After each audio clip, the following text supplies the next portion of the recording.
بسم اللہ الرحمن الرحیم۔ السلام علیکم ورحمۃ اللہ وبرکاتہ۔ عابد راجہ چینل کی طرف سے آج میں اپنے دوستوں کو رسول اللہ صلی اللہ علیہ وآلہ وسلم کا ایک فرمان بتاؤں گا۔ ام المومنین سیدہ عائشہ صدیقہ رضی اللہ تعالیٰ عنہ فرماتی ہیں کہ رسول اللہ صلی اللہ علیہ وآلہ وسلم نے ارشاد فرمایا کہ کوئی بھی ایسا آدمی نہیں جس سے حساب مانگا گیا ہو اور وہ ہلاک نہ ہو گیا ہو۔ میں نے عرض کی، اے اللہ کے رسول صلی اللہ علیہ وآلہ وسلم، کیا اللہ تعالیٰ نے آسان حساب نہیں فرمایا؟ تو آپ صلی اللہ علیہ وآلہ وسلم نے ارشاد فرمایا، یہ تو پیشی ہے، لیکن جس سے حساب مانگ لیا گیا وہ ہلاک ہو گیا۔ صحیح مسلم کی حدیث ہے۔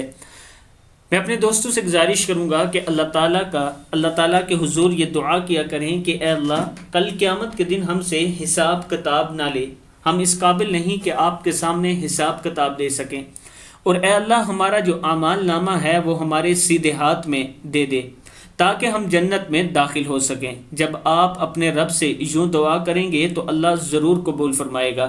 اس ویڈیو کو آپ دوستوں نے آگے ضرور شیئر کرنا ہے۔ السلام علیکم ورحمۃ اللہ وبرکاتہ۔